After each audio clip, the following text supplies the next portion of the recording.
Origi!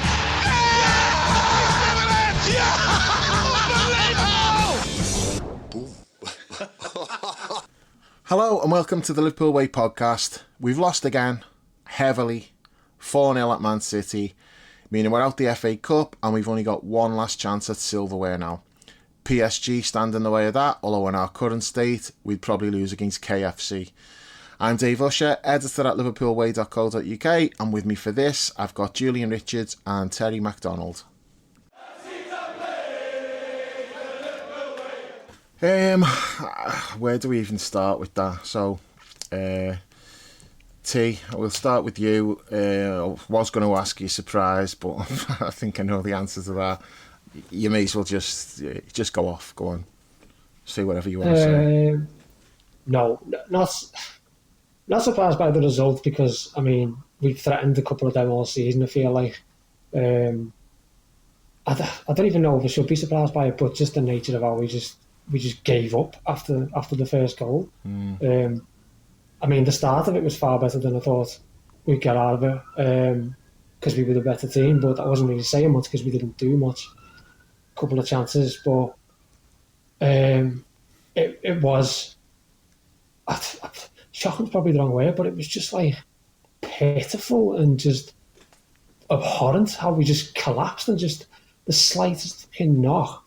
And I said in the chat, it's just a team of sideshow bobs walking around, stepping on rakes, and just every turn we seem to do, once one thing's gone against us, it's just like, well, we might as well just stack other things going wrong against us as well. I mean, obviously the penalty is self-inflicted, but that afterwards, that can't happen. You can't collapse in such a fucking meek and just like insipid and uninterested and passive and just downright disgusting way like that, especially there. I know we took a big beating there a couple of years ago when the midfield's legs fell off, but nowhere near this bad. Nowhere near this bad. 3-0 that was the just season. So it's only one more than that, yeah. Yeah, so it's only one more. And I mean, I've seen like people today like, oh, that's the heaviest defeat of Arne Slot's career. It's like, well, I mean, he's only got away with that because PSV beat us 4-1 rather than 4-0. So, I mean, like, it's by a fucking contrary. And Alisson prevented the fucking... But it is by that. Prevented PSG scoring 10. Yeah. And I mean, even the other week, Brighton could have had 4 or 5. Yeah, that's true. But from Ahmedashvili, but that today was just beyond anything. That's like embarrassing. It's disgusting. It's absolutely disgusting. And I mean, fucking even afterwards, like people are going like, oh, you know, that should be it now. It's like, now, what have you been watching for fucking the last 6 months? Are you for real? I was saying after the fucking Chelsea game that I think he might be done here because this looks like a rot start, and that was in September. That was a rot start, and and we know more than most. Once the rot starts, you do not turn it around. Only in like exceptional circumstances where you have an exceptional manager. I don't want to go and harp on about Klopp again like that. The but rot never started though. He's a special case. There's a difference between having a bad result and a rot setting in. Yeah, and there's mitigating circumstances in like because we had two below par seasons under Klopp, one the COVID season. I mean, a lot was going wrong then. No fans and all that, and then I think at the end of that season we won like 8-9 in a row anyway. Yeah, and we finished third, and I think we only finished like 7-8 points off the top. We're already 21 points off the top now. Do you think we're going to finish within 7 or 8 points and put a run together now? I mean, it's just that gap's going to get bigger, not smaller. Well, yeah, exactly. It's the ones behind us we should be fucking worried about. Like I said last time, I was on Everton, Brentford. That was spent £500 million to fucking have Everton breathing down our necks. And then going back to it, I mean, I said I come on for the Villa home game when we won 2-0. I think that was in the middle of that run where it was like, you know, the 9-12 run. And I remember being on at the time, and I remember saying, like, I was like, you know, people are on Twitter now giving it loads, saying, he's done this, he's turned this around, he's rammed the doubters, you know, fucking the doubts obviously back down the throats and stuff like that. And I remember saying at the time, you can't use this as like a fucking victory lap to say we're back and this manager's fucking turned it around and stuff like that, because at that time as well, that's like the exception to the rule of how things were going. And I hate to say it, but I've been proven right there, because we're now on a fucking another dog shit run after a very poor, even though we were unbeaten, run there. It's just a fucking completely self-fulfilling prophecy in that it's like everyone could see what was happening, and it's just carried on, and it's getting worse now. Which saying something considering how bad that fucking 9 and 12 was. Yeah, but even without the runs, like it's a decent sample size, the bad run, and then. But if you zoom out even more, it's a year. Yeah, I know. If you zoom out more, it's been 12 months really, but the most like. I mean, you sort of, you know this, but it doesn't really register. And it was after Brighton, someone had posted it in the forum. And when I seen it, it was really jarring. I was like, fucking hell. Someone posted like the league table if you disregard like the 5-game winning start that we had. Since then, we're about 13th. Yeah. Since like that, and I'm escaping that. 5 games. It's like, oh my God. Escaping that as well. Yeah. It's bad. I mean, you'd argue it probably started with the League Cup final, maybe. Yeah, I but feel like that was... now is that, and we're getting a performance like that every week now. It's just it's fucking horrendous shit. And like, for the most part, I believe these are good players. I don't actually think the manager's well, I know he is. No, he is terrible. It's just fucking. It just, not to go Mick McCarthy, but it just can't go on. But I don't know what. It's obviously like the owners are in absentia, or if that's how you say it. It's just like you're not getting fucking any sort of like feedback in America from what the fuck's going on. And then even this week before that game, all the leaks said about, we're backing him. We've got confidence in him turning around. He's had mitigating circumstances here, there, and there. And it's just like, I'm fucking sorry, but it's been a year. You're going on about like the last couple of months. It's fucking, it needs nipping in. It needed nipping in. I can't believe he didn't get sacked on the way to his fucking car after that Spurs game, because Jesus fuck, that was terrible. And people going on about like that result there. Let's not forget when we went to Spurs, got 1-2-1. They never fucking took a result out of us with 9 men. For fuck's sake. And I mean, like, it's not. These aren't like it's not like one-offs. It's not peppered in. It's a constant stream of fucking bollocks, mate. Absolute fucking bollocks. And I'll be fucked up. I'll be gaslit into fucking, we did this. This has been all right. This has been all right. People saying we've had some decent wins at difficult places. You know what I'm fucking talking about there. I will not be fucking gaslit into any shit that like absolves this fella of any sort of responsibility for what's happening out on the pitch. This fucking like Carragher yesterday or the day before yesterday, whenever it was, going on about like turning it around on the fans saying, they'll never be happy because they'll never have Klopp. Bollocks. I remember being sat in a room with you last year for the Christmas pod, and we were all saying how he's done well to fucking come out of the shadow of Klopp and make it himself, make it as his own man and stuff like that. And we all like said, that's fine, because the last thing we want is him cosplaying as a manager he's not. Could not give a shit about any of that. What I give a shit about is what's being presented on the football pitch, and what's being presented on the football pitch is worse than dog shit. It's fucking grim, and it's been grim for fucking ages. So no one tell me that like I'm fucking ungrateful, I'm short-termist, or this and that. I can see what's happening, and what's happening is a fucking load of shite, mate. So get to fuck. Sorry. That's been building up a while, hasn't it? Mate, honestly, I remember putting in, after that Chelsea game, I remember putting in the group, I'd sack him now, and even Paul was like, I think you're being a bit fucking harsh there. I think it was only about 4 weeks after, because we had the Palace game, Forest and all that, and obviously, and then I think Paul just had Brownie as well, and then like obviously the rest of us have come round. But you could just tell, you could just fucking tell. And then I think it was the United game as well, the United home game. As Ed went, where he's just like going, I think he went like 4-1-5 or 4-2-4 or some shit like that on 60 minutes. And all right, we missed a load of chances. Gakpo missed a sitter at the end there. But so did they at the time as well, because we were so fucking wide open. They could have been 2-3-0 up before we even got back into it anyway. I just, honest to God, I'm fucking sick to death of being served fucking shite and people telling me it's Michelin starred or some fucking bollocks like that. Because, like, and then that other shit as well, like, who else is playing good football? I don't fucking know. I don't care. I want us to play fucking good football. Just because other people aren't playing good football, it does not justify the fact that we're not playing good football at all. He spent £500 million, and people have laughed about Arsenal this season.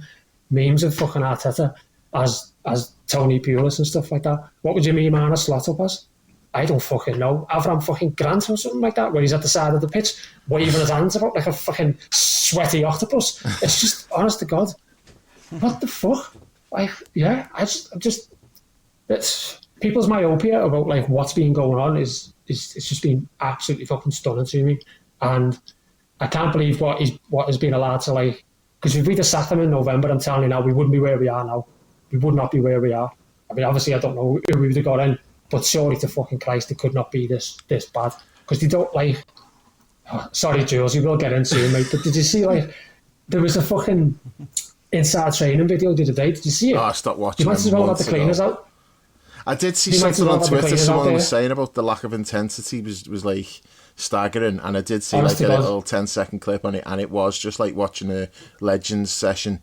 Yeah, it was, honestly. Yeah. I have to check it to make sure it wasn't from last week when it was the likes of fucking Gerrard and fucking Stephen White with the fucking 10-foot colour telly hanging out of his shirt. It's just like, what is this? It's like, this isn't, you know what I mean? I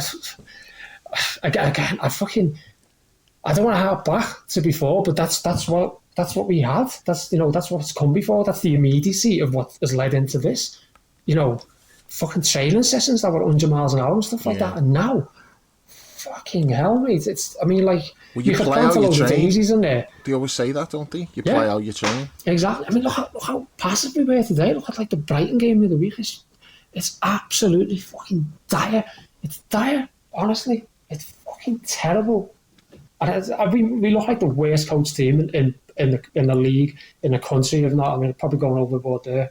But, like, I mean, are you going to tell me, like, the talent he has, he can't get a tune out of any of it? They look gassed. Every team, fucking, every game they've played this season, they've looked gassed on 70 minutes. They look underprepared for every single game.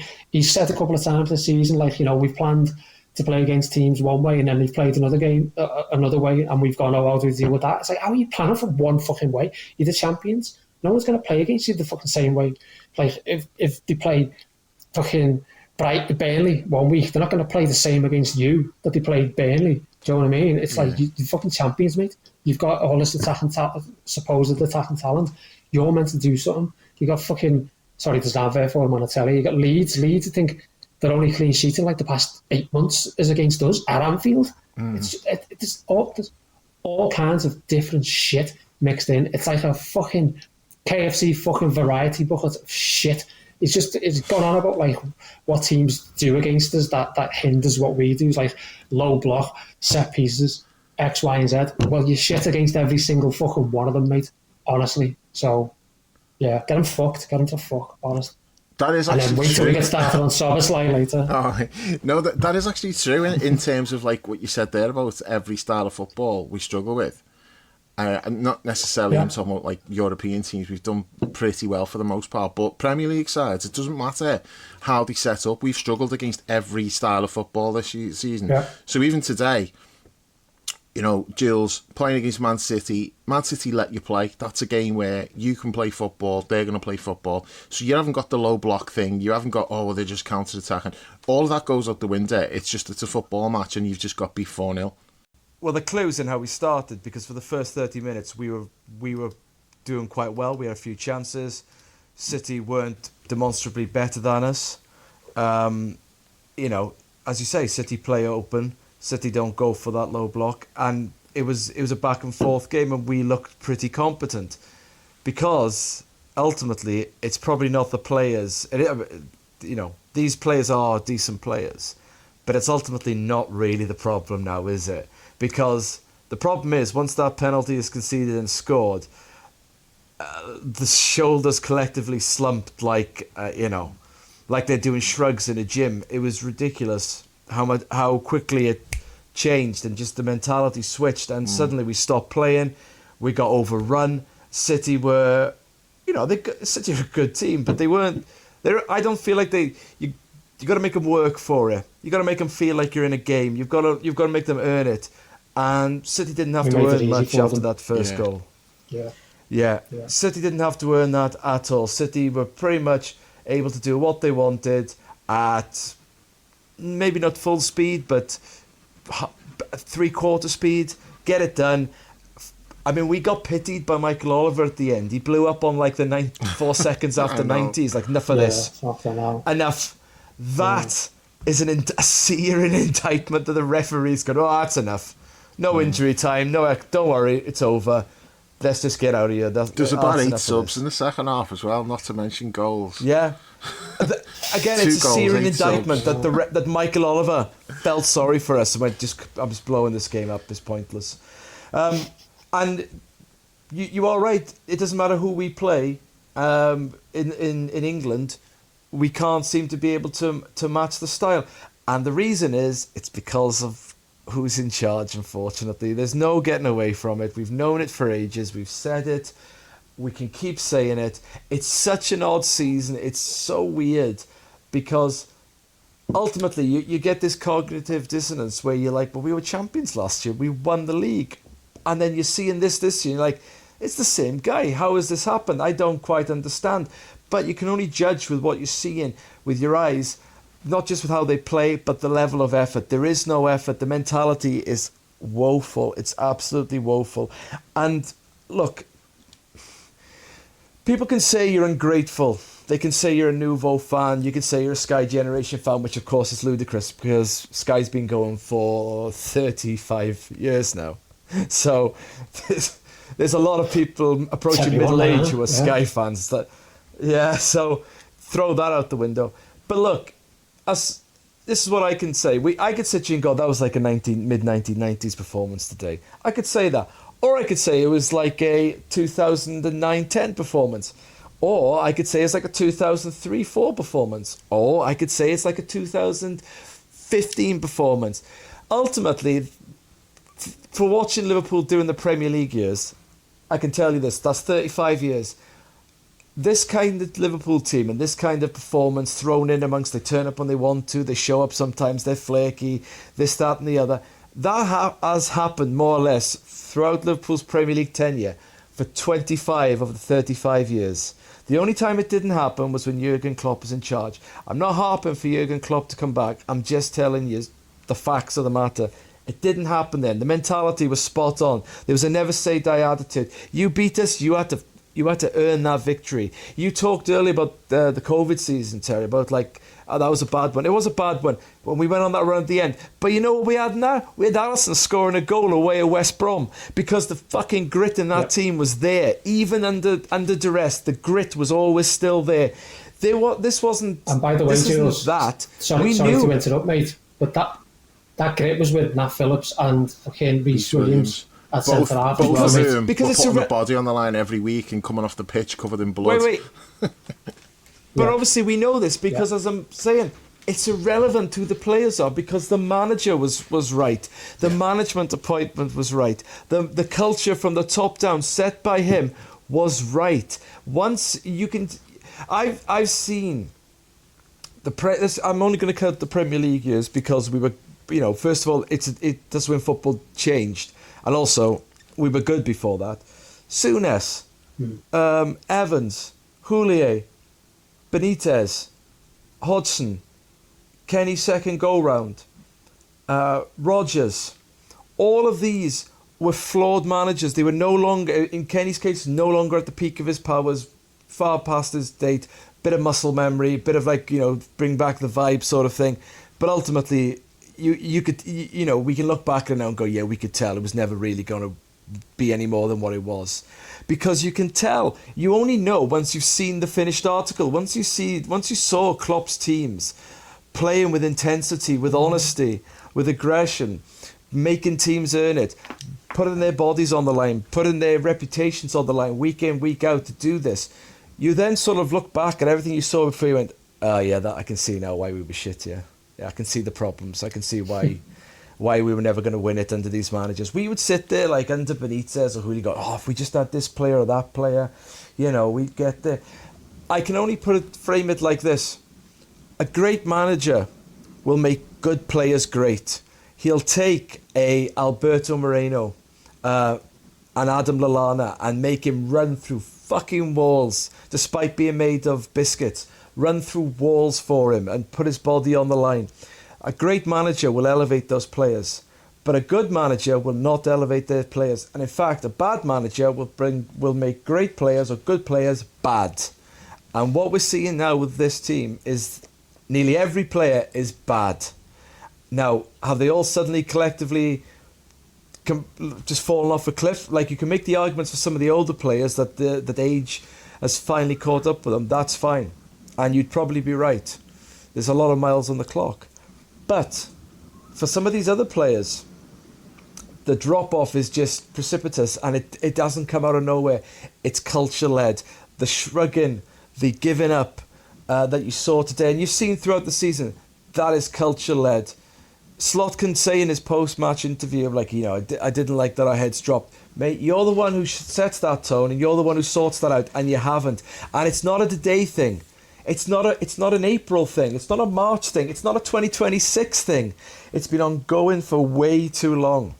And the cognitive dissonance of winning the league and celebrating, being champions, spending hundreds of millions in the summer thinking we're going to cook on you, we're going to try and, cement our place. And then what you've seen since is really jarring. And the only thing that you can really process is the raw numbers. So, for instance, today, conceding 4 goals in 21 minutes. Or you talk about taking those 5 very, they weren't comfortable wins at the start of the season. They were seat of the pants wins. You take those out with 13th. You look collectively back over a year now to the Carabao Cup final, and you see the run of form. Those numbers are stark, and they don't lie. So whatever, he won the league, he did. We spent all this money, we did. The numbers of what we're producing, the wins we're not getting, the losses we are having, that speaks volumes. I don't really see how it can go on. He's not going to turn it around. He has no idea how to turn it around. And I don't think he's capable, because I think he's got a laissez-faire approach to training, to accountability in the team and how people lead. And I think that is now bleeding everywhere into different facets of how the team plays, how the team thinks, how the players are with each other. And this is where we are now. You can't stop that bleeding unless you staunch it by sacking the manager. I don't really care if you sack him now at this point in April after we get beat by PSG. It's an irrelevance to me. But he must really go in the summer. Because if you try and go around again with this manager, I just don't see how he's turning it around, how he's changing how he operates and how the team plays. You are wasting your time, and you are wasting precious time of players. You've wasted Mo Salah's final year, because I think there's lots of underlying problems with Mo, which we may or may not get into. But I don't think... Anyway, I'll just move on from Mo, because I don't want to get bogged down in it. You've wasted his final year. Alisson's been extended by a year. Yeah, injuries, I get it. But you're going to waste his and Virgil's golden years. What, dicking about, hoping that Slot gets it right again? Be decisive. There is an alternative on the market. Just be decisive. Get it. Speak to him. Say in the summer, come in, get all your ducks in a row. We'll have transfer talks about who you want. We'll have a look at the squad, assess the squad. It's a World Cup, so it's going to be a bit of disruption, and we'll go from there. I think Xabi Alonso will be the answer? No, I don't. There's no slam dunks out there anymore. I've said this frequently. The days of big beast managers in football are gone because of the way the clubs operate, the financial stakes that are involved. Clubs pull ironically, apart from us, clubs will pull the trigger usually quite quickly when there's a problem, and so longevity isn't something you really see, and big personalities isn't something you see. I think there's probably only 2 in European football at the moment still operating, which is Guardiola at City, and I'd probably argue I'd say Simeone, because he's been there, but Simeone doesn't actually win that much. He's just there a long time. And Atletico are not exactly a team that were renowned for winning a lot. Personality as well.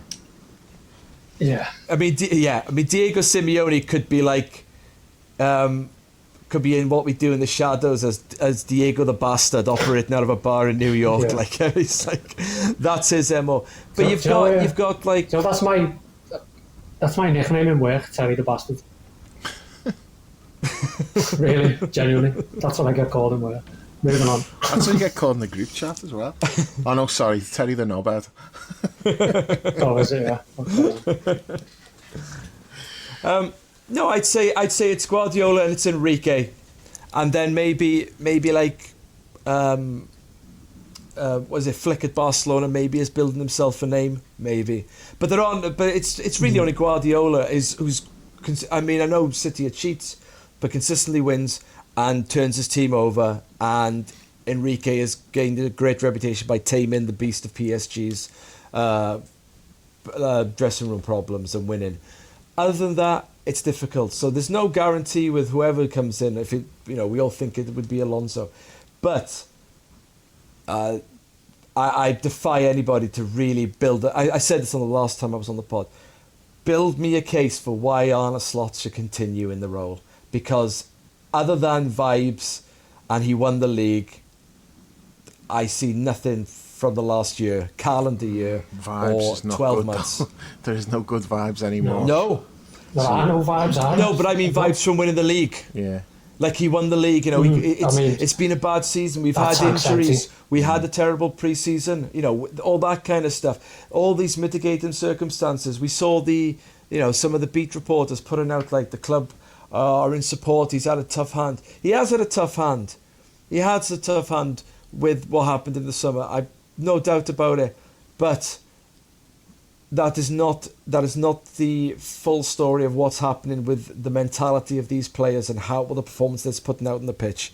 That was to go away and be so meek at City. Yeah, it's embarrassing. It's embarrassing that performance today. The collective giving up, embarrassing. It only goes one way. Whether it happens now after we get beat by PSG. Game. The Gerrard final game, the 6-1. I mean, that's not. 6-1. No, that's worse for me. We got beat by Stoke 6-1. Like, that's an old timer for me. That's fucking Stoke. And it was Gerrard's last game, and they all knew it was his last game. So yeah, that was worse. Yeah. That was much worse. I think just watching that. This is Guardiola's City. The thing with the Stoke game is I didn't watch it. I didn't watch the Stoke game because I'd already obviously given up on that season because it was terrible. I think actually seeing this unfold like a fucking horror film before you, it was just, I suppose that's why for me it was worse.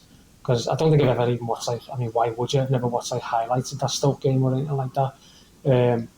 So I think that's probably why it is for me. I just remember it being on Soccer Saturday and them just pissing themselves laughing at what was happening. Maybe this will be a Stoke game, but we're still going to go to fucking Everton. I mean, look, we don't always win away at City, and City are a top team. So it's not a surprise if you lose there. Even if you're on form, it's not a surprise if you lose there. It's not losing. It is the scoreline of 4-0, but it's the meekness, it's the giving up. That's the worry, that's the prime concern. And it recycles. And if we win a game, what game was it that you and Chris did, Dave? And I know you didn't really feel like this. You've got to play devil's advocate. Was it the Champions League game? And it's we've played well. And I was listening thinking, we played well, and it's we changed up. We were a bit aggressive that night, and I was thinking, this is just a one-off. They've turned up because they feel like it. This isn't changing. And again, I'm not actually. I know you two didn't. You didn't. No, we thought the same believe thing, that. and you've got to play. We said you've got to play devil's advocate against Brighton, yeah. But just based on that particular game, that's what we want to see. And that attitude you said about turning up, that's exactly it. They went out and they played at an intensity with an aggression, and it was for that entire game. It was 90 minutes of really good football the whole time. And I don't care that Galatasaray is shit. Doesn't matter. It's irrelevant. It's about what we did and how we approached the game. And we don't see that enough. And we saw it at that game, and then it's gone back to being shit since then. I agree. Was that before or after Tottenham? That was the middle of Tottenham and Brighton. just after Tottenham. So it was after Tottenham and before Brighton. It was in between. Yeah. So it's we a lost to response Brighton to the after. shit Tottenham game. And then it's like, yeah, look, we fucking told you, patting themselves on the back, and then they just go out and shit the bed again. But this is a pattern that we saw for decades. Yeah, Turning right. up for big games, beating Newcastle 4-3, and then what happened the game after we beat Newcastle? I don't know. I know it was mentioned on the pod that John and Dan's on, but that was a week ago, so I can't remember now. Was it Coventry? It's Coventry. There you go. Coventry. Yeah. So you turn up for the big game, and then when you've got to do the boring work, the Charlie work, you get beat because you're not trying, because you're not up for it. But And the only time that doesn't happen is when the manager holds you to account. But we're not And even he's that not good. holding We're to not even account. doing the games The where we're winning. mentality's not there. We're not, Yeah. Yeah, but we're not even doing that thing where like we're winning the game before. You say about the Newcastle game, then after that we went and got beat by Coventry. We fucking drew that Spurs game before we went and put one in against Galatasaray, and then went and got beat as well against Brighton. So we're not even having them fucking Galatasaray, I suppose, but we're not even having them fucking decent performances to then go into fucking go and get beaten and thinking, oh fucking hell, here we go again, because it's just, especially in the league anyway, it's just shit. It's just constant shit. It's fucking hell. It's just fucking shit. Because he can't hold them to account. Galatasaray, we were shit against Galatasaray. Yeah, we were shit against Galatasaray, and he's fucking dodging it. He's in press conferences there, and he's got like I say about this thing about like fucking.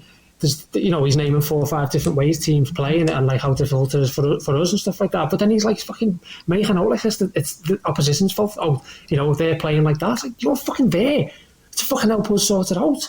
Otherwise, what are you stood there for? Like a fucking lemon? Fucking Humpty Dumpty? Fucking do something? Fucking hell.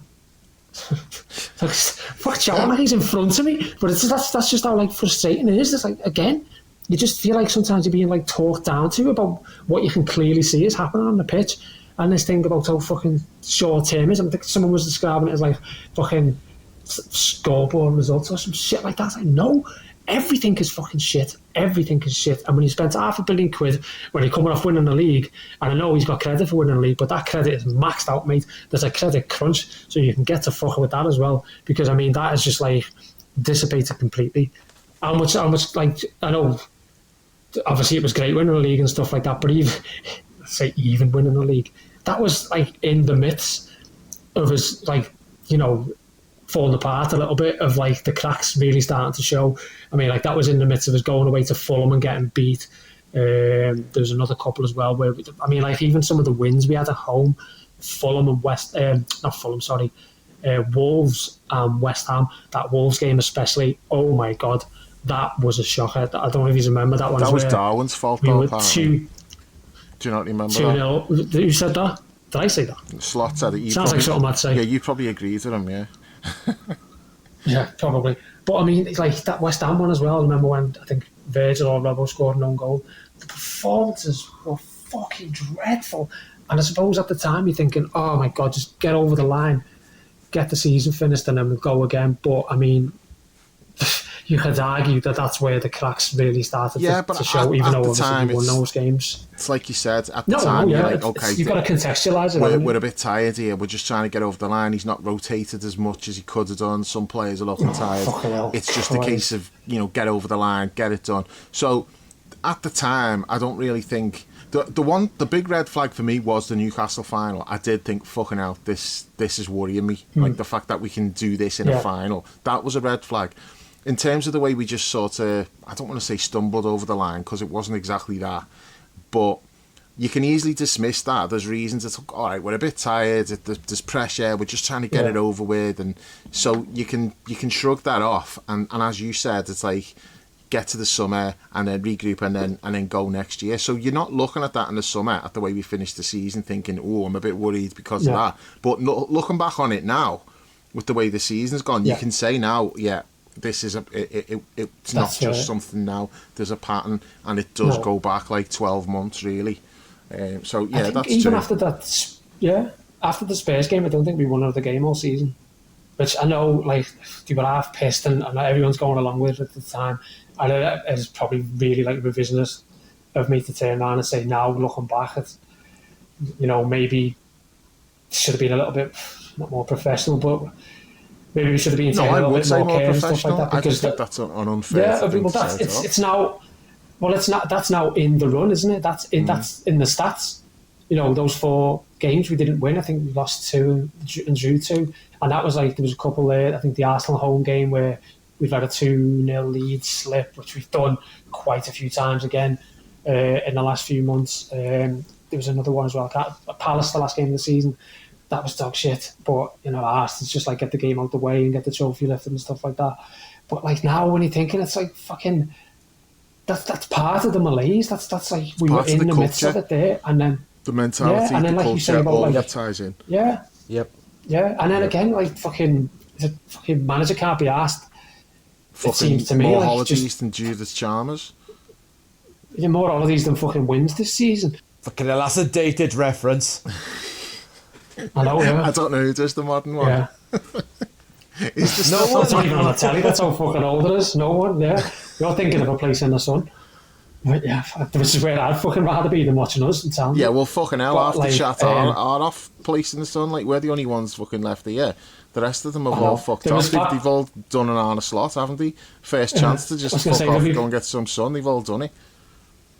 There'll be paparazzi pictures of Paul in the paper tomorrow. Be like, Arne Slot escapes fucking Liverpool hell and goes to Spain. Just be the back of his head having a baby somewhere. Fucking hell. Yeah. And luckily they've all gone on holiday, and at least it's chilled them all the fuck out anyway. Yeah, it's not like Paul hasn't been in the chat all day, Bevy. No. It's just going on and on. That's and on. Like, Like, that's where that rant at the start came Put from. your phone down, Paul, and telling me enjoy to fucking go for enjoy it. your holiday with your family. Just fucking log off, put your phone down. This shit will still be here when you get back, mate. and then he finally does, and then Brownie's fucking he's done picked it. up the baton, hasn't he? Yeah, Brownie's on the way. Tagged yeah. in. Fucking hell. My holiday's not till July, but I might just fucking have a go anyway. Fucking hell.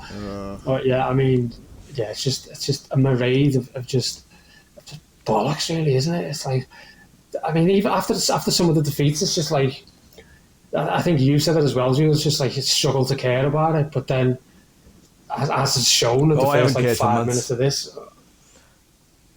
I haven't cared for months. Like, why should I? Yeah. Yeah, I know. Well, some of them don't. Can you imagine Some of how them don't. miserable you'd be if you really cared through this run? You can't give up enough of your bandwidth in life to be that angry and upset with a football team of millionaires who don't care. If they don't care, why should I? Yeah.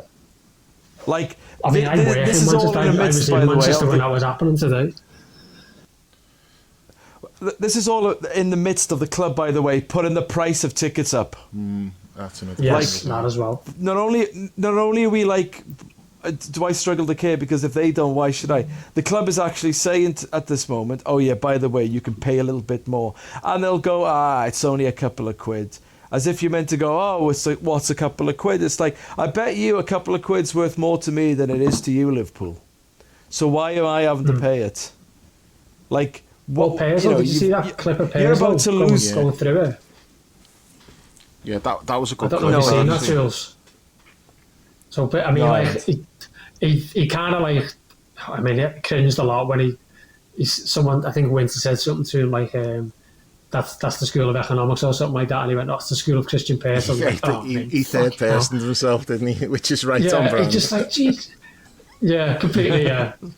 I mean, I'd like, not to get into all that, but I mean, I'm not as down on Pearslow as you know, as certain people were and stuff like that. I mean, he helped rid the club of the two fucking worst things, or two of the worst things that have ever happened to it. So, who gives a shit? It was 14 years ago, 16 years ago, whatever. Who cares anymore? Yeah, and he was right. Like, fucking hell, in what he was saying, he was basically just saying like that 3% over how many years. They get more for winning one Champions League game than they do for putting those ticket prices up. So where's the justification for it? Especially when what's on the pitch at the minute is fucking just, it's basically just emptying a fucking clown car of a football team onto a minefield and saying, go on lads, have a go.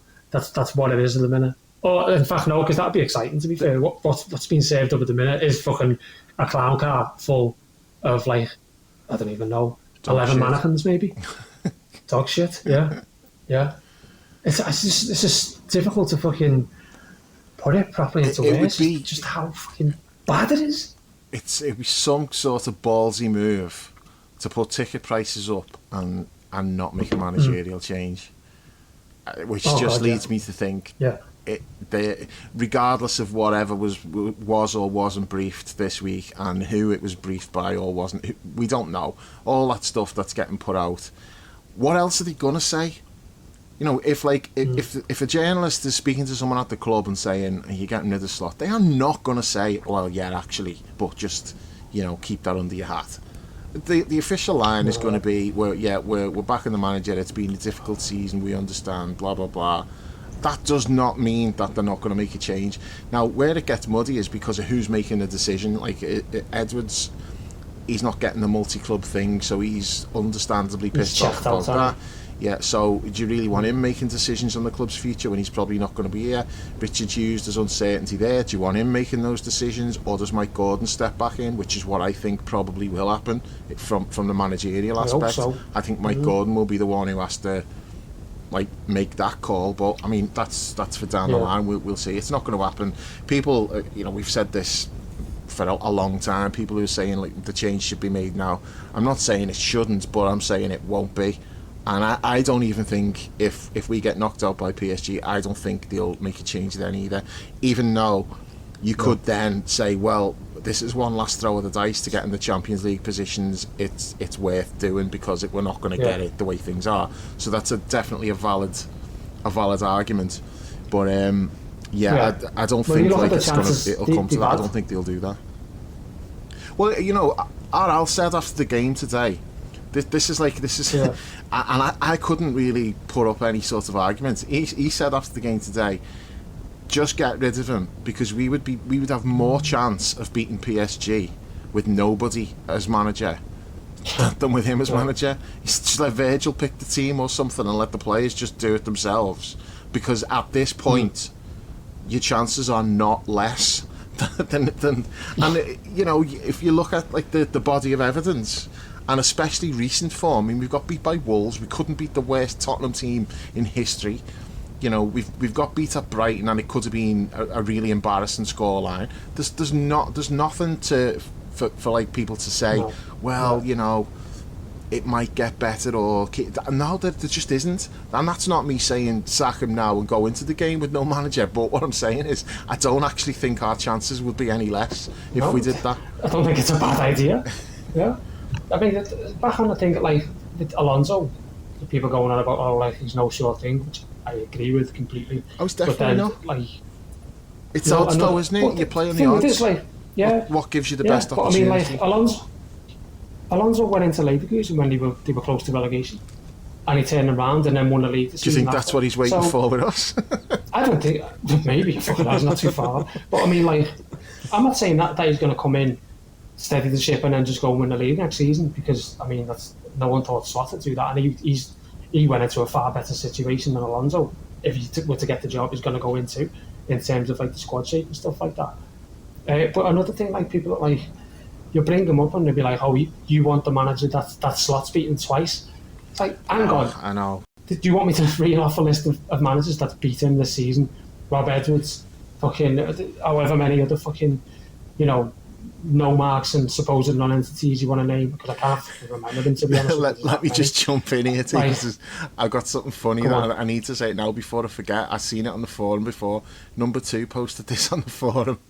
You talking about managers who've beat them, but not managers, but Gay and Semenyo, between them, have beaten us 9 times this season.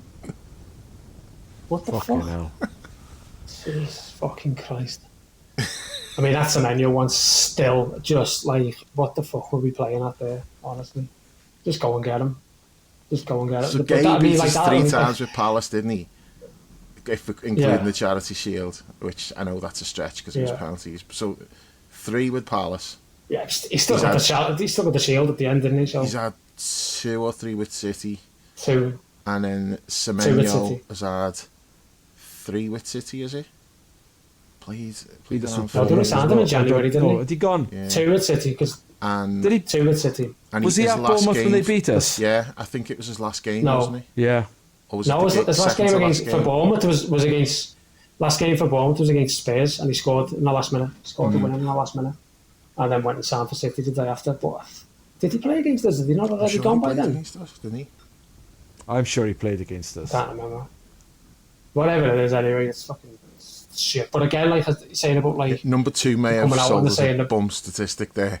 So the disclaimer, I mean, like- that may or may not be true. If it's not, blame number 2 on the It's floor. shite anyway.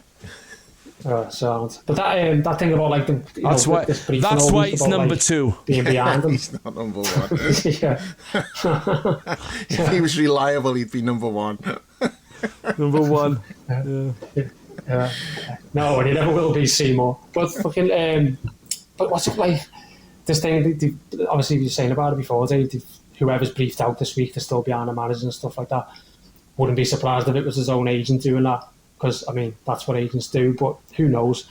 I mean, the wording of that, especially, is like, you know, they're still backing the managers and stuff like that. But then there's the caveat of, you know, it's a really important fortnight and stuff like that.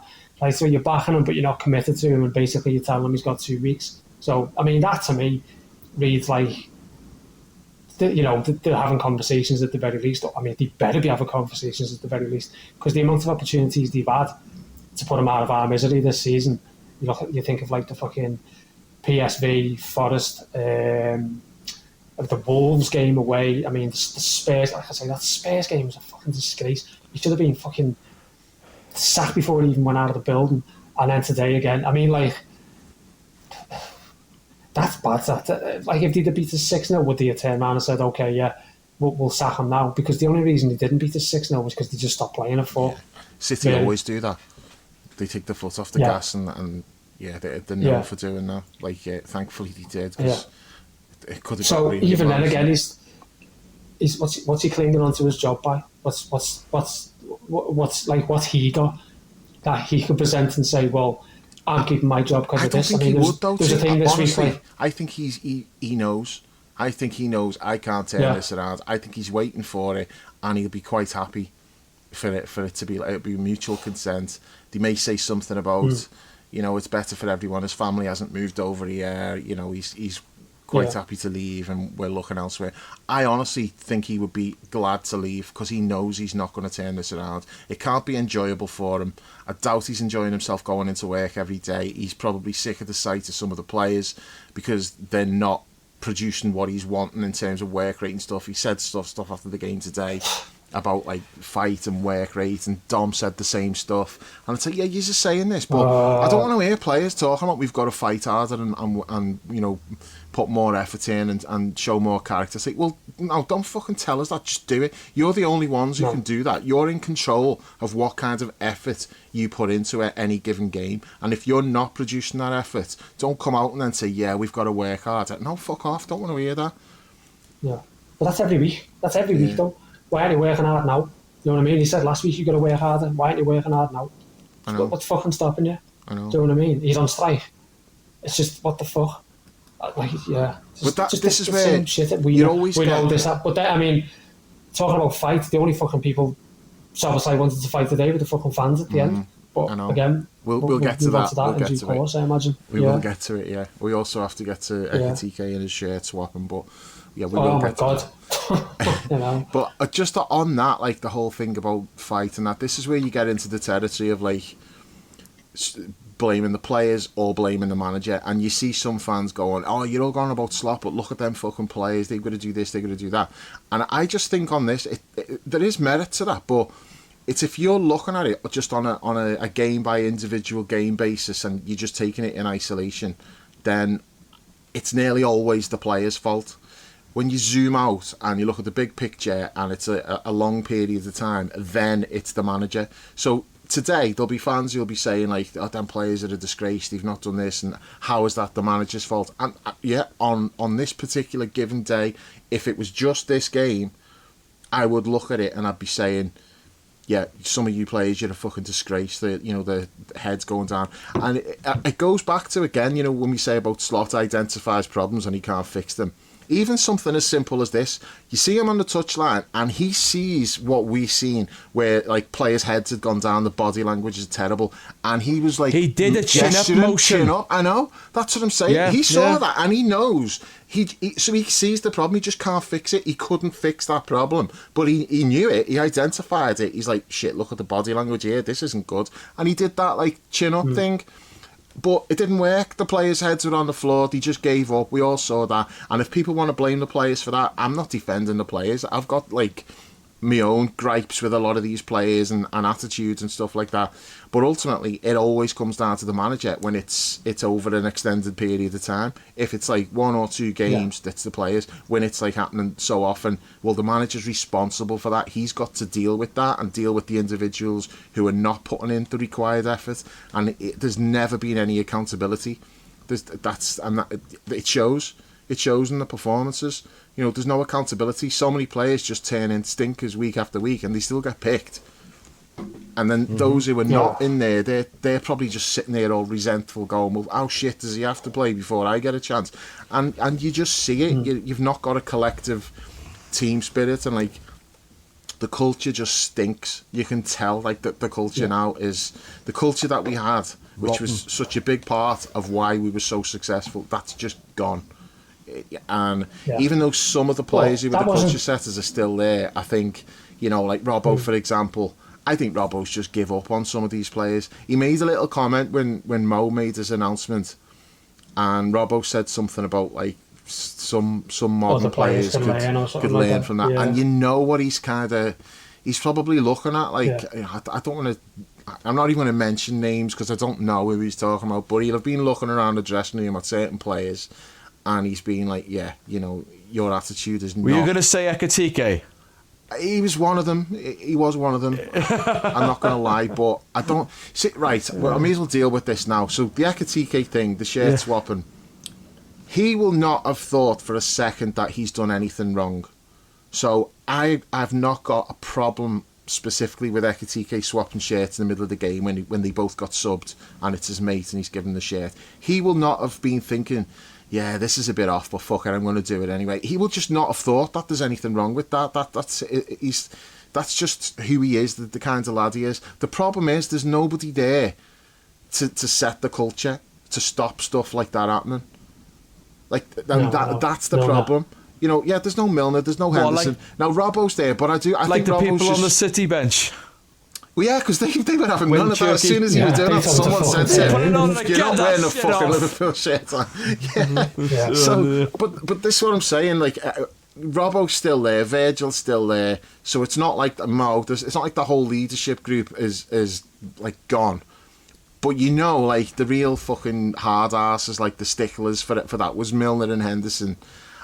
They've gone, and then I think Robbo himself has said like he's had to step into, you know, that sort of role.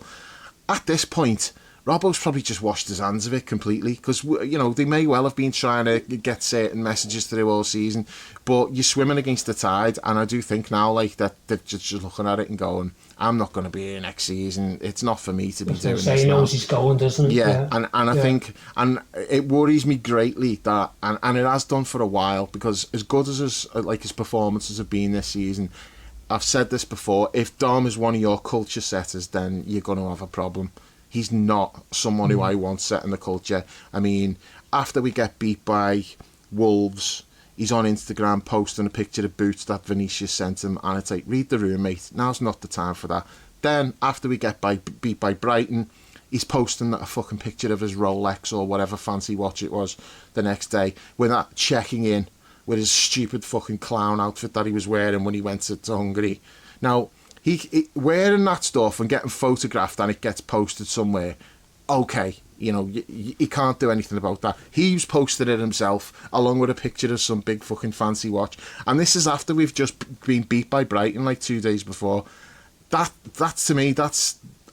Maybe I'm just like old man shouting at clouds or whatever, but if that's your culture now, I do feel like, you know, you're turning into Man United. This is the kind of shit that we've been laughing at Man United for 10 years, and this is now where we're at. So you've got Ekitike with the shirt swapping. The problem really is that there's nobody to say to him, no, don't do that. That's not a good look. you've got to be more discreet about stuff like that, because we know it goes on. They'll go in the dressing room afterwards and do it, and fine, whatever. But certain things need to be kept out of, like, they're not for public consumption, and especially when you're 4-0 down definitely. like that. It's tone deaf, but you know, it's got to come from like leadership and the culture setting, and it's just not there at the moment. So you're seeing stuff like this happening. You know, Hugo's had a couple of things. He had like the sending off and stuff, which again, it's like, well, learn from that, don't do it again. Hopefully someone will have a word with him today and say, look, you can't be doing that, wait until after the game. You're getting loads of shit off fans for it and stuff like that. I don't think Hugo's not a dickhead, he's not a bad lad, I don't think that at all, but I think he could end up being a bit of a dickhead if the culture's not right at the club. There's certain things that you just think, just like maybe tone that down a bit. That's not really what you want to be doing. And I don't know if we've got the people there anymore to be doing stuff like that. And then when you see Dom at the end, I don't even know. We're kind of trying to interpret what he was doing. It looked like he was like saying to the fans, like, where's your support or something, you know, with the way he was like making that like that gesture where you'd be like saying like be louder or something like that. And like, I don't know what he's thinking. It's not a good look. You should not be doing that. And I don't care how well you've played, this is a team game. You can't be there going, well, I've done my job, why are you not appreciating me? No, you know, you're part of a team that's fucking stinking it up, mate. And you cannot be going and doing that. It's not a good look, especially when I'm also looking at other things he's done, like with a total lack of awareness with the social media stuff. And it's like, no, is this who we are now? Chiesa could read the room. Chiesa read the room and dragged him away. Chiesa knew exactly what was going on. Yeah. But he was doing that while he's hugging all the City players as well, hugging and high-fiving and fucking getting on famously with the City players. And all right, yeah, fucking, you know, you whatever after the game and stuff like that. But to stand there and shrug at people who've paid fucking, as we were saying about ticket price rises, people who've paid good money to be there and watch that shit, and they've stayed till the end to watch that, you know, watching that shit. And he's stumped the fucking gaff out as well. He did. As good as he's been this season, a lot of it's probably just down to the fact that everyone else has been dog shit anyway. I mean, he's been the world's tallest jockey, hasn't he? Yeah, exactly. People going on about like how future captain material, comparing him to Gerrard. Now, Gerrard's a lot of things, but you would not fucking see Gerrard posting that shit on Instagram after the fucking defeat. You would not see Gerrard fronting fans like that after the fucking defeat. He can fuck off as far as I'm concerned. It might just be like a bit of overkill after a 4-0 defeat. Fucking hell, you didn't see fucking Gerrard after we got swatted. Well, I didn't anyway because I didn't watch it, but you didn't see Gerrard after Stoke fucking dichters everywhere, you know, trying to jump in the crowds off and people out or something like that. Southampton just scored to make it 2-1 in the 85th minute. But sorry. I think it was Sterling who did that. Wasn't that the game when Sterling ended up like round with the fans after the game, after the Stoke game? Or was that a different game against Stoke? No, I think he didn't come on against Stoke because that was when he was like not signing a contract and stuff like that. So we got dogs abuse on the side. Because I remember there was pictures of him warming up and he was just fully getting like loads of shit there, which is whatever. He was obviously wanting to go then. But I mean, like, it's almost like that. Just, I mean, added to like what you were saying about, he had obviously the picture of Vinicius' boots, and he's posted that thing after the win, after the defeat. There was also a screenshot of, there was an interview with a Hungarian pundit, and he said, everybody's dream is to play for Real Madrid, and that's no different with Szoboszlai, and he's liked it and stuff like that. And I know it's like fucking, like you said, Dave, it's like it's your dad getting fucking angry about like modern stuff and what have you. But I mean, like, none of this looks good on him. Do you know what I mean? And then the other day he's going on about, I love it here, I want to do this, that, and the other here. So what, mate? Fucking fuck off to Real Madrid. Go and be with your mate. Could not be arsed with you. Could not be arsed with having that shit again, because he's already like, there's already noises about him like, will he, won't he sign a contract and stuff like that. Could not be fucked with it. Just fuck him off. Whatever. Couldn't be arsed with it. Get as much as we can for him and just replace him. Because as good as he's been, he's not a replaceable. I mean, that's where you're throwing the baby out with the bathwater there, though. I mean, that might be happening now, but again, this is happening under. Yeah, okay, but like this is under this manager, and you shouldn't make any assumptions about really any player. while this manager is in situ. You need to now Maybe look I'm at what's going going to over be the top happening. a bit with it, mate. In fairness to T, he's not you talking can't be about fronting fans up like football-wise. that. You're not talking about like performances or anything like that. Whereas with other players, maybe you're judging. No, them I on get that. it, but again, if the culture is rotten, how much of that is getting stamped out beforehand, and how much of it is But actually just getting if the through culture's net? rotten, Because I agree like, with you. He's captain of his national team. He's captain of his national team, so you would assume he's been here longer than a few of the other players as well. You would assume that he's a big personality in the dressing room and stuff like that. So I would think he's one of the ones who's meant to set the culture. And if he's setting the culture by fronting fans, then I'm not having that. And he publicly has a bit of a go at the fans the other week as well, remember? Well, yeah, that as well. What he's doing there is he's setting what he thinks should be the culture, because no one is telling him this is what we want, this is how we go about it. Because I agree, I think the problem with Robbo is he's had his role diminished to the point where he's like, he maybe just feels like I'm more like a glorified mascot if I go in there and say, do this, do this, do this, because he's been so frozen out through parts of the season. But Milner did it. Verge, we've said. Milner had a bit part role as well, to some degree, and he was still doing that. I know what you mean. But even I feel like foreign players, even Thiago was like that as well. No, Thiago just like, I think you described. But Thiago came into an environment where the culture was already set. He came into a culture that was already set and cemented, and he added to it. Obviously, his injury record was terrible, but you could tell his mindset was elite. I don't think these players are. I take your point about Milner, where his role was by the end, but also it's about personality. Also, Milner wasn't frozen out.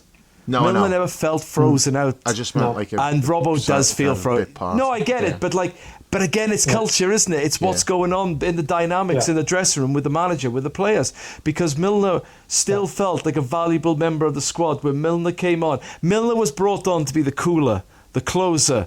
He would be brought on at games and you knew that was his role, and he'd come on, he'd do a fucking great job of it. That was his role. He had a role, it was defined, and he knew it.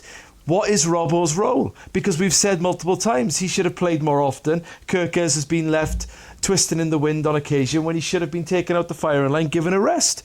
But no, Robbo's nowhere to be seen, because culture is that it's cracked and broken and fractured, and there's no Arne Slot hasn't got a pot of Gorilla Glue big enough to stick it all back together. And it's not Robbo's responsibility anymore. Robbo, as I say, it's not because he's clearly being elbowed out. Yeah.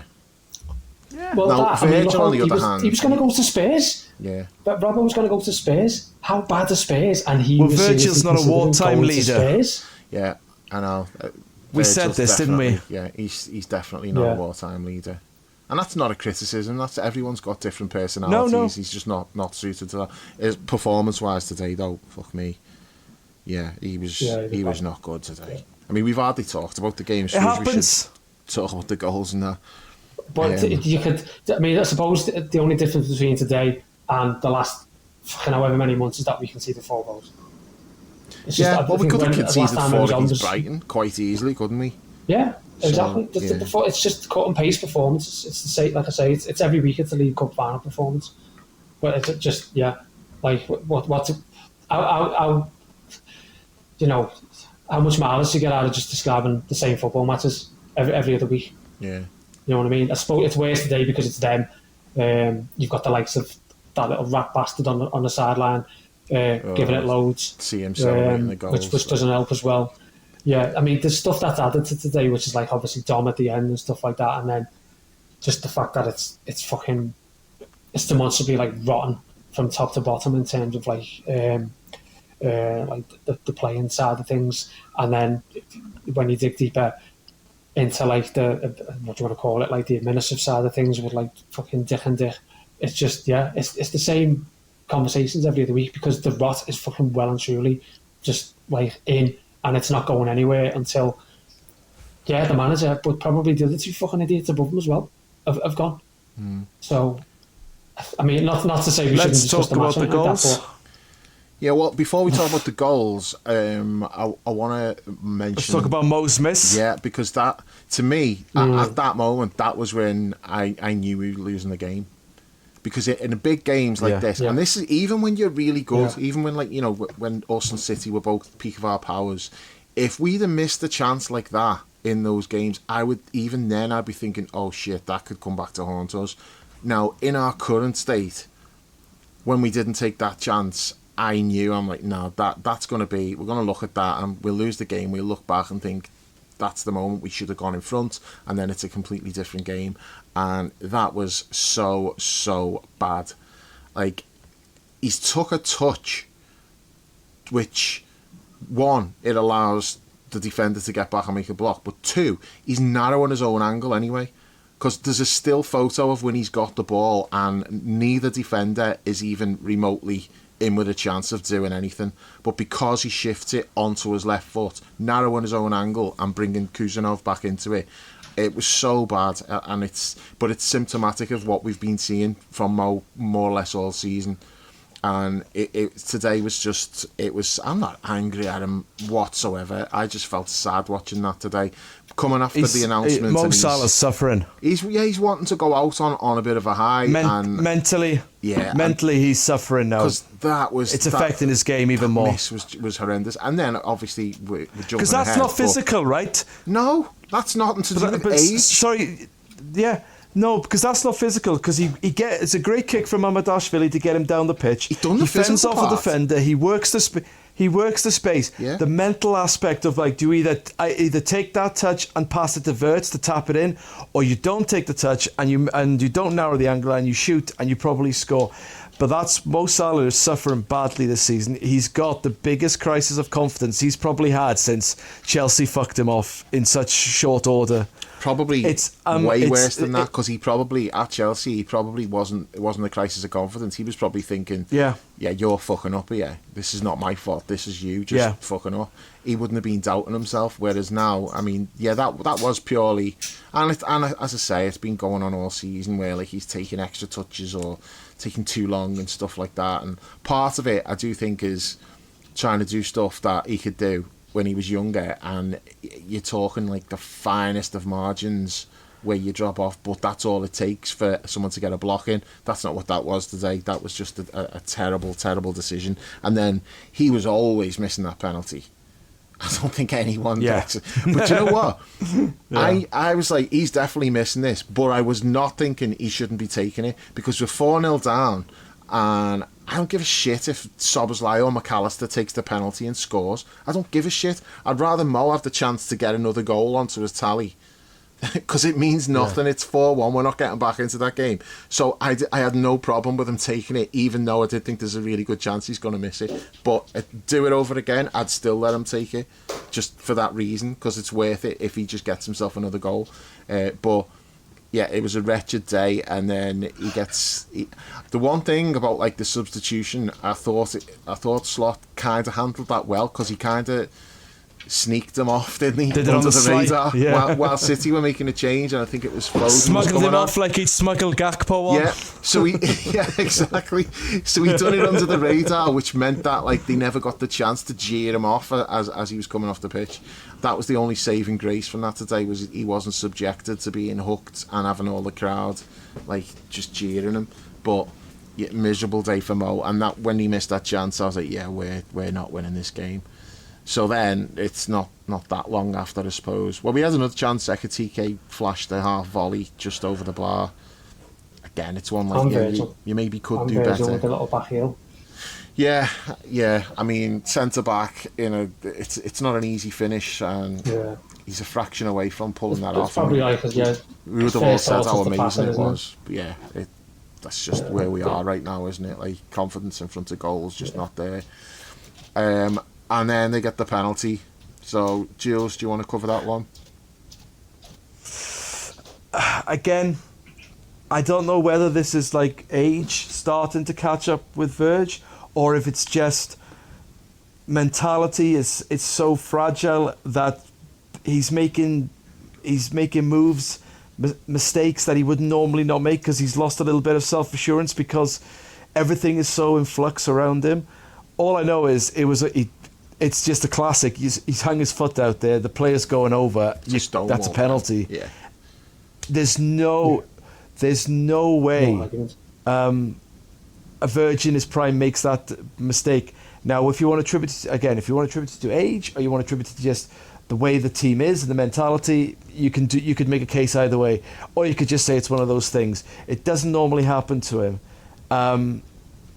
I wouldn't say it's inexplicable, because I feel this is where I may be laid towards. He's just getting that.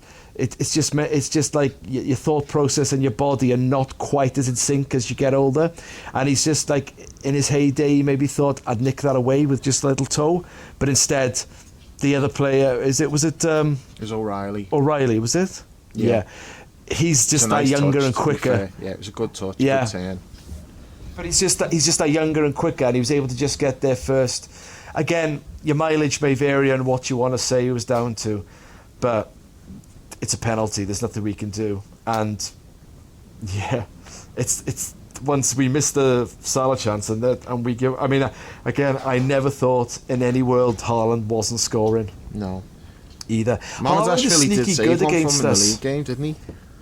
But Haaland is sneaky good against us, because I always think, he's always shit against us. Then I look at his goal record and I'm like, oh no, he does score quite a few against us, but he never seems. It's because of his style of play. He never seems to affect the wider game. But he scores goals. That's just how he is, isn't it? That's just Haaland for the most part. But yeah, it was a gut punch at that time, but coming after the Momus. At that point I knew it was game over. Yeah. There's no way we're coming back from it. Even getting to half time, trying to get to half time and hold it, there was no way. There was just no way it was happening. They don't respond well to adversity anymore. No, they really don't. They literally physically shrank from it. Yeah. And I'm lost for words, because there really is nothing to say.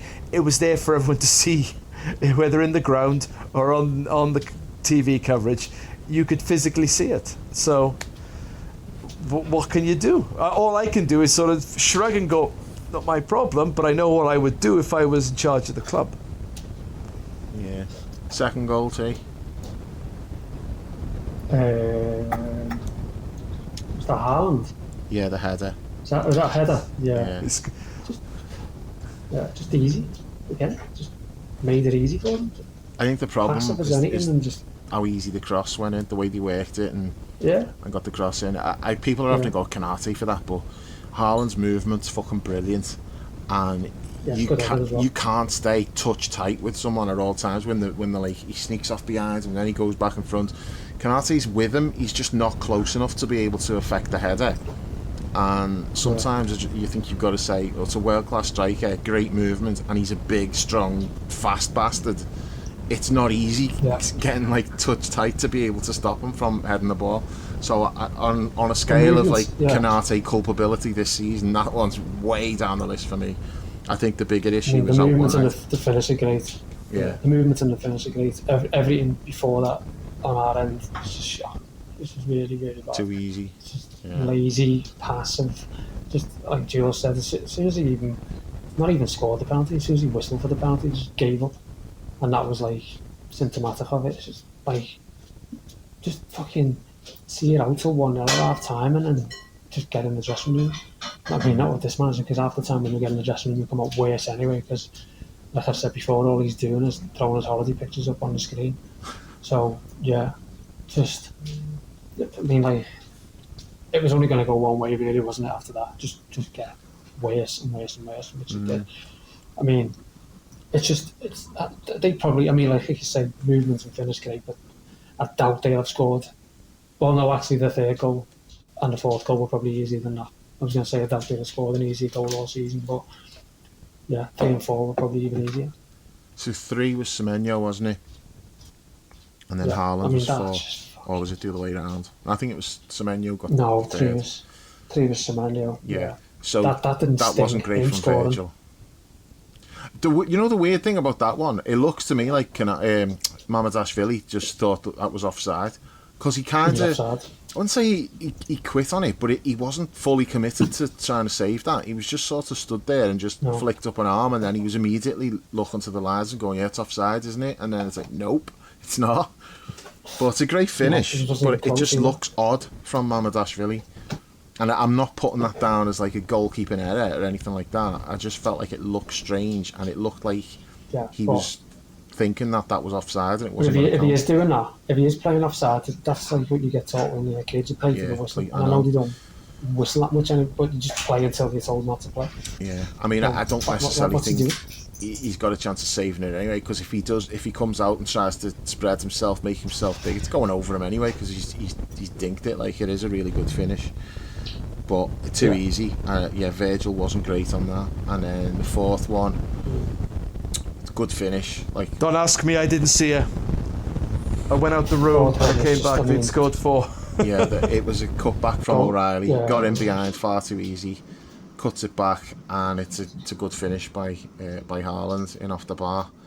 Gomez on that. Wow, Gomez looked like he was setting a table and chairs out to sit down and watch it. It was so bad. It was just bad. But that's again what you're saying about like the culture. You just give up there. You just give up and just they'd quit by watch them do anything. Yeah. And it's lucky for them that after that, decided all that'll do is because if they'd carried on like that, you're talking potentially like 6-7 there. Just 6-7. Listen to you. You've been on TikTok, have you? Yeah, someone told me about this the other day. No, I haven't got TikTok. I'm a grown man. But I mean, like, I like TikTok. It's good. Let's say 7 or 8 then. If you're following the right stuff on there, it's good. Someone sends me a link on TikTok. It's like, I do not have TikTok. Please. And what I'll do is, like any other normal person, I'll wait for it to turn up on Instagram in 3 weeks' time, and then I'll send it back to that person and say, "Have you seen this?" And they'll say, "I seen this weeks ago." So yeah. Are you out in a fucking hurricane here, Jules? What's going on? I know, fucking hell, Jules. You in a cabin in the woods? He's gone outside into the wind. I'm just sat here doing Storm nothing. Big Dave. Storm Joseph Dave Gomez. It must be interference. That's just sat here. I'm going to mute you because it's you're out there with Storm Dave or Storm Rodney, as some people are calling it. Storm Rodney's good, yeah. But yeah, I mean, like that fourth goal, like I say, mate, that they'd given up to the point where they basically rolled out the red carpet for them to slot that. Yeah. So. Yeah, there's not really much you can do there, is there? So at that point, I wanted to go back to Mo and say something about Mo, but I forgot. Yeah, oh god, well over. So I think like the substitutions were quite telling. It was like you could see who he sees as, as important players for PSG. And I'm not including Dom in that because Dom doesn't need to be rested. We know that. So he takes off. Well, Gomez comes off because 1, he can't play 90 minutes, and 2, he is definitely going to be needed against PSG with the fucking wingers they've got. We're going to need a little bit of extra defensive solidity there. So Gomez is protected for that. Gravenberch, Wirtz and Ekitike. And then later Mo comes off for Chiesa. But I think like those substitutions, it was definitely looking ahead to Wednesday and protecting those players. And I think like maybe, I don't even want to say like one of the most alarming, worrying things about today, because I'm not surprised by any of it. But that was probably the team that I would have picked. You can maybe argue Kirkes or Robertson. That's a toss-up for me these days. But that's probably like the best team that we could have put out. Even like the way he set them up, I had no issue with that. That's probably like our best option. And we've still got beat 4-0 even with that. So what do you do against PSG other than pray? Bring Isak back. Well, him not being on the bench surprised me today, based on all the noises that had come out in the week about how he's so much fitter now than he was. I thought he'd been on the bench. He's got fault for not being fit and not being ready when you think so. Based on what said. What difference would he made today? What do you mean? Really? I thought he was amazing. You were fucking desperate to sign him, and now you're saying what difference would he make? Make your mind up. Are you going to apologise for Isak? Now that we've got you on. I've told you, I'll be in the cold ground before I apologise to you for anything. I mean, what we need there is a good manager. But, like this, as you said last season, and I hate to say you were right about something, but this is a manager who doesn't set up a team for a number 9. Can't set up a team for number 9. I'm going to just say it now, whatever people think. I think the strikers score goals in spite of him, not because of him. because the team is just like not set up to get the best out of these players for the most part. I think Ekitike scored as many as he has because he's probably gone looking for the ball himself. He's a maverick. Because it just feels like he'll just tell number 9 that this is your square, you stay in the square type thing. And even Isak, like when he was at Newcastle last season, remember he run the channels. He'd drag defenders all over the place. You've never seen, apart from today, you've never seen a player drag Virgil all over the place like Isak would every single time he played against him. But for some reason, when we sign him, it's no, you stay where you are. You are my Ricky Lambert, as it were. You talk to a glass of water at half time, and then you come on and you don't move. So there's no point in having him on the bench. Cause, I don't even think that. Probably best to just say to him, get yourself fit for next season, mate. I imagine he'll be going to the World Cup, won't he? Yeah. So maybe just do that. Use the World Cup as part of your training or something. Just fucking just you could have put prime Suarez and Gerrard on the bench there, and you'd probably still get nothing out of them with him. Honestly, just poor, just really bad. But you are right about the fact he made all the noise this week about him being back in training and stuff like that. Only to then just say, he specifically said about how much fitter he is as well than what he was before. Yeah, he said it in the press conference. So much fitter and stronger, and then you can't even have him on the bench in case you need him for 10 minutes. Well, he said that today. He said, we spoke to the medical people, and it's like it's best to just let him train more. It's like, well, what are you on about yesterday then? Again, just talking nonsense, like but whatever. Fucking hell. Just fucking hell. Yeah. My God. So is he going to be involved on Wednesday, do you reckon? He'll have to be. I honestly think he'll have to be, because that'll be his last roll of the dice type thing. You'll have to just put him in there and just hope he does something, because what's the alternative? Same again? I think it will be same again. Same again. I think it'll be worse, actually, because I don't think PSG will be as passive as City were in the first half an hour. You've got who've they got there up front? Dembele, Doué, Barcola, Kvaratskhelia, and then the midfield. Can you imagine like McAllister trying to fucking run after João Neves and people like that? It's gonna be a fucking bloodbath. That could be. They might not take it easy as well, as City did when they got to 4 today. Yeah. So you might end up next week and it should be really bad. You might end up with the return leg. Might play a team like he played against Palace in the Carabao Cup, because it's we have to try and chase 5th now, so all the big lads will sit it out.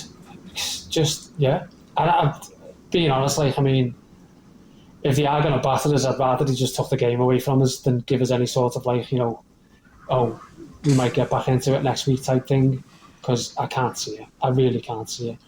You think of how good they were when we played them last season, and we went into that game in good form. It was obviously in between them 2 games. It was the Carling Cup, it was the cup final, wasn't it? So that was where it started. Yeah. But we still went into that game in good form, and we're going into it now as we are with them.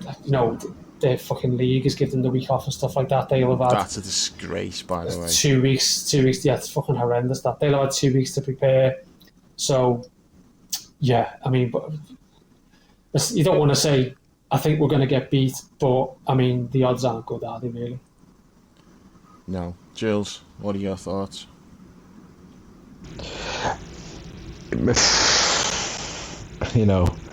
It's I've said all along, I don't think we'll win the Champions League, but while we're in the Champions League, you can't rule out winning it, because worse teams have won it than this one. But yeah, I've been with you on faster, I'm not strong. Sure now. Are you still? Yeah. Are you still? No. That? But again, I didn't think we'd win it, but I still couldn't rule it out. I can't categorically rule it out because the game hasn't happened, and it is football, and strange things do happen. But over 2 legs, the weak ass mentality that we have, and weak ass physicality, to be quite frank with you, versus PSG's hard running, technical, skillful style, I'd be massively surprised if we went through. It'd be quite a shock. But then I really would think we're going to win it, to be honest, if we knock PSG out. Yeah. I would think that we're going to win it. But I think this will be the end of the road for us in Europe for this season. I just don't see. I just hate the composition of the squad. I hate the composition of the team. Now, I feel like the composition of the squad is sort of like Arne Slot's fault, not because of who he did or didn't buy, but just because he plays favourites too much. That when players come off the bench, you're like, oh, that person's in, that player's in the cold, so I know they're not going to do anything because they don't feel value. They don't feel like if they come on and score 3 goals, they're not going to play next week. So they just sort of feel like, oh, what's the fucking point? He's managed to minimise the squad. The higher ups have minimised the squads in terms of numbers, and then Slot's minimised it further in terms of when people have value to the overall group, which is like when you see players coming on, you have no hope that they're going to score and turn the game around because they're not part of the chosen few. You know, he's like fucking Sharp at his chosen men. He ain't got, if you're not his chosen men, you ain't get, you know, you're persona non grata. And then we have these discussions about who should play, who should not play, and it's like I find it like I end up just sort of shrugging and going, that's all irrelevant because the same players will play. We'll play the same way. We might get surprised by like a one-off game of intensity, like against Galatasaray, but over 2 legs. We couldn't do it last year. We were in better form, and the arrow was still pointing up, not down. I just don't see how they can do it this time. I really don't. I'm always cynical, I'm always pessimistic, but like I feel very defeated by it. I just have no hope that this group can do it. I just don't feel it. I also think, like, I can't remember, I think it was Paul said like during the week, like Isak doesn't feel like a Liverpool player. Isak feels to me, I was thinking about this, and like we've got like a checkered history of buying big name strikers who just don't work out, and we have to quietly shuffle them to the sides. Like we did it with Carroll, Benteke. If we had, and we sort of like spent a lot of money, it was like no, straight away just like pushed him to the side. And I feel like Isak, it feels a little bit like that, and that's not his fault because he's been injured. But he had the protracted transfer saga in the summer. He wasn't fit. He came in, he didn't really do a lot. He wasn't fit. He got injured. He's now coming back. He's not fit, and it's like you feel like it's snake bit with him. And if you don't get it right, you're going to end up being pushed to the side like the rest of them. Cisse was another one, wasn't he? Like, you know, we bought him. Oh, he's going to be great. Got injured. Never really recovered. And then he sort of like push him to the side. Just forget that happened. Usually because we buy another striker who turns out to be the one. And that feels like it's Ekitike. Like we sort of, no one was sort of, Ekitike wasn't a saga. We just went, we'll get him too. And he's come in and he's scoring goals, and you think, oh, he's got something about him. He feels like a Liverpool player. Isak doesn't feel like a Liverpool player. And it's like, are you going to end up being Benteke, Cisse, Carroll, pushed to the side? And that's the side. Go, that doesn't really work. Let's just park that. And I say it all with a caveat. It depends who the manager is. Yeah. Really depends who the manager is. I wish I could give some sort of optimism, just to play devil's advocate. But the only optimism I can say is worse teams have done better. So you never know. Yeah, that's all I've got as well. That's been me and you. We've both said that all season. Like, yeah, we can win it. Yeah. We're not saying we will, or that there's a great chance that we win it, but we can because worse teams have won it. And we've seen how we've played in Europe. We have put in some really good performances, and those performances are good enough to beat good teams. Now, there's no guarantee that we're going to put in that kind of performance, but I would also say, even if we do, these might be too good for that anyway. And that's probably the worry. And, you know, the only reason why it goes to penalties last year, so on paper, you're like, really close game, we've lost on penalties. But, you know, the second game was, we maybe shaded the second one. They were better in extra time. We were better over the 90 minutes, but it wasn't like we dominated them. We shaded it at their place. They absolutely battered us. It was like daylight robbery. Now, we're going into that same fixture, and we haven't got Alisson this time. We also don't have Harvey or Darwin, who came off the bench and got us the goal. But the main thing is we don't have Alisson, who was like the single thing standing between us and a humiliating defeat. Like the best game of his career, he's made like 9 saves or something, and like 3 of them were absolute world class. That game is where you can see Alisson believes in God, innit? Like that really does show. Like it's like, yeah, I understand why he's like he believes in a higher power after he comes off the pitch after Yeah, that one. that game was something else.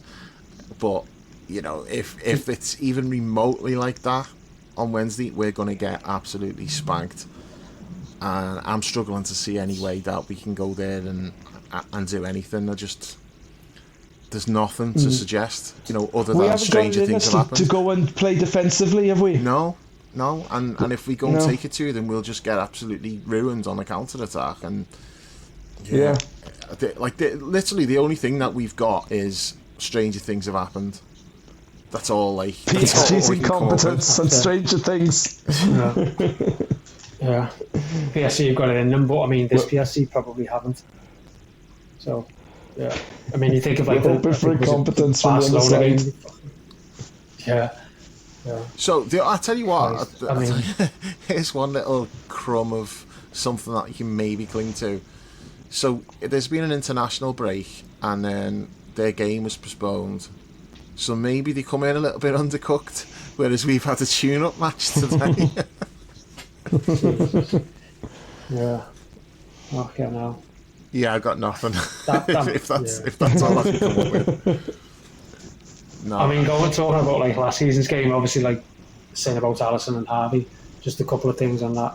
A, the club putting out a happy birthday Harvey Elliott thing on Twitter, Yeah. So, and that yesterday wound me up no end. yeah.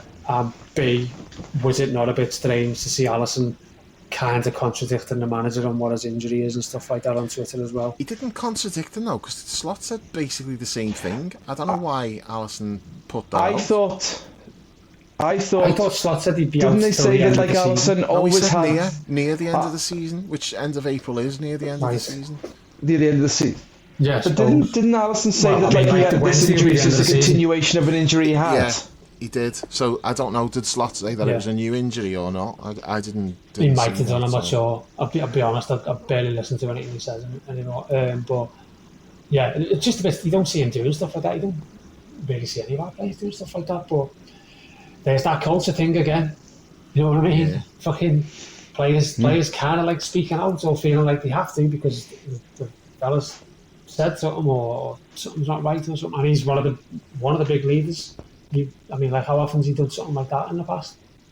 So Yeah. Yeah, I doubt Alisson's happy with what's going on. Alisson doesn't really no. put anything out, No. does he? He doesn't. No. No, it was a strange thing for him to do. He's a chill Something fella, was- so that's got. But again, as I've alluded to and as Terry just alluded to, it's just because there's no. Slot seems a very laid back bloke, day to day. His manner, his demeanour, he's not like. He's back foot, not front foot, in terms of how he addresses people and he talks. And I just feel like you've not really set the rules, how we do things, this sort of thing.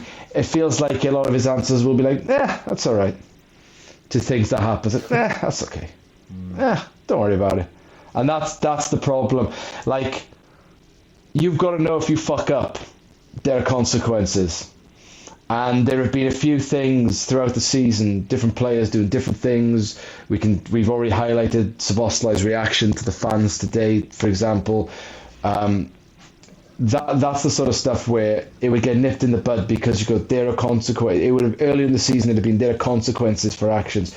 Do not attack the fans. You do not do anything.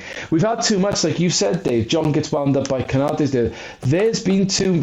That feels to me like people trying to fill an absence, and we know the absence is Klopp on the touchline, G'ing the fans up, being demonstrative, doing all that stuff. Because A, he had the body of work to do it. B, the personality and charisma to do it. And C, he was on the touchline. He's more close to the fans. He's not playing the game. He can engage more.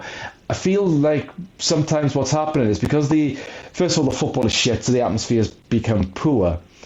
But the players are seeing that the atmosphere, it's like Konate and Szoboszlai, players who worked with Klopp, are feeling like, I can fill that gap that was there. But you can't because you are not that person in that role. Whether you've got the charisma of Klopp, and not many people do, you're not on the touchline doing it either. You're on the pitch. If you're on the pitch, lads, do us a favour, concentrate what's happening on the pitch, and we'll just we'll sort out what's happening in the stands, or the manager will be able to argue with the old asses in the main stand about like something or other. I always enjoyed that he would argue with the main stand about noise when it's like, mate, it's the cop, that's the one. You know it's the cop, but you can't be asked to go to them. So you turn around and have a go at the people in the main stand. And all the 50 to 70-year-olds in the main stand are like, well, I don't know, we do what we always do. This is like, what are you on about? Like we're sort of like tutting and shrugging and clapping. That's what we do. But I feel like they're filling in this gap. Because again, Slot's not that person. Now again, I don't actually blame Slot for this because, again, you'd just be a Jurgen Klopp tribute act if you came in and did that yourself. Can't manufacture. If it's not your personality, and it clearly is not your personality, he is a back foot personality. To push back on that though, Jules, and I don't know this for a fact, but I have read it, like, he kind of was that personality at Feyenoord. Yeah, but do you know what? I think he just doesn't want to be seen to be people saying, "Oh, look, you're trying to be Klopp." I think that maybe that's why he's not. I wouldn't. He's human. It's entirely possible that he's like, "Oh, look, a right cunt if I do it here." Yeah.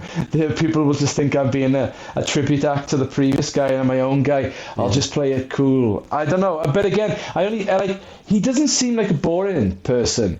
I find him when he talks to be fairly engaging and interesting. But his personality is, again, very low-key, more laid back. You have the wild, mad laughter and the sort of anarchic comments from Klopp in the press conference. That, like, when that person spoke and he's like, "Wow, what an erotic voice." That kind of thing. Congratulations. You know what I mean? Yes, yeah.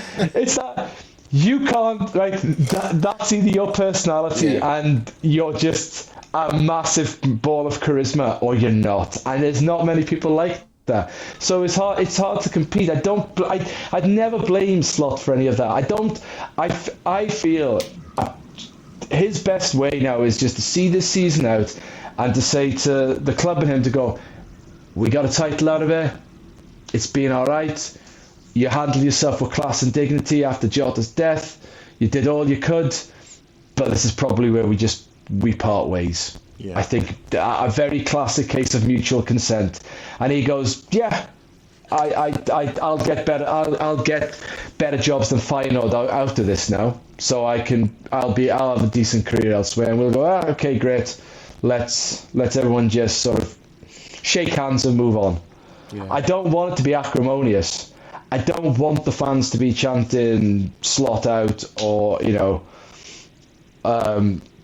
Slot for Holland or whatever. You wouldn't be able to fit Netherlands into a chant. There's what about Alonso chants? Because there was a little bit of that today. I think it's been totally overblown. From what I've seen, it was one fella singing it and a couple of others just joined in, and it wasn't the. Can I just say actually about? Sorry, mate. Just about that. Like, the fans leaving early today. A lot was made of that on the TV coverage. I have no problem with people leaving early. It never happens. You've given up your Easter bank holiday. No, you've given up your Easter bank holiday to go to pay a lot of money to go to that game, and you've not been. You can either fall into that. I stay till the end. We're all in together. YNWA and all that. That's fine. I'm not gonna pillory you if you feel that way. But I totally get if people are like, "Do you know what? That's enough. I've got better things to do with my weekend. I don't want to get caught in Manchester traffic, which Terry will know all about. I'm getting back. I'm getting off. I'm getting the train. I'm getting the tram back to Piccadilly. I'm getting the train back home. I'm off. I've had enough." But the fact that it has happened, you don't need no Alonso chance, because that speaks volumes. That away end being that empty after that game. Yeah, if we just, we talk about. I've never seen that before. No. If in isolation, as you said earlier, Dave, like if this is one game in isolation, we'd probably blame the players, not Slot. We go, that was a shit show. That away end wouldn't be empty. Mm-hmm. They'd be there till the end at 4-0, singing, chanting, being defiant. The problem is that all the fight's gone out of the crowd as well now. It has been for ages, but it's like there's a visible example of the fight's just completely gone out of everybody now. There's that believers have turned back to doubters, and we're just playing out the string. And I feel like the club they can make all the noises they want about we still support him. I feel like you can't possibly think that now. You've got millions of pounds riding on getting the Champions League and continued business. If you cock it up once, you're okay, fine. But if you cock it up again next season, you don't get in, you're going to put yourselves on the back foot for about 5 years. So you better know what you're doing with this. So I feel like anyone who chants Alonso's name's a prick. I don't think you should do it. I don't see what you gain from it. You could say you were making your voice heard because you're unsatisfied. That's fine. Again, I'm not. I think you're a prick, but I'm also not going to say you. I'm not going to physically, verbally shout you. You shouldn't do that. Whatever. You do what you want to do. But me personally, I think that's out of order. But I think if you're losing and the ground is empty and way earlier, that'll speak volumes. You'll know that's a problem because that shouldn't be happening. There's no belief in this team. Yeah, totally agree. Terry's thinking, fuck that, I'm chanting for Alonso next match I'm at. Terry's wanting to borrow my Sociedad Alonso shirt. He'd be chanting for fucking Mikel Alonso, he doesn't give a shit. He's like, give me fucking any Alonso in that half. He'd be chanting for Fernando Alonso, and he's not even in the same sport.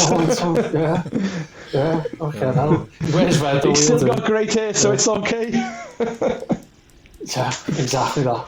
Yeah. Dave's like, who the fuck's Fernando Alonso? Both experiments not gone well. It's back to hairy managers now. We were worried about it, weren't we? It was a concern. We were worried about the baldness. The bald Dutchman. Mm-hmm. Big shiny bald cue ball was always a concern. Arne Slot. Come on now. Arne Slotches.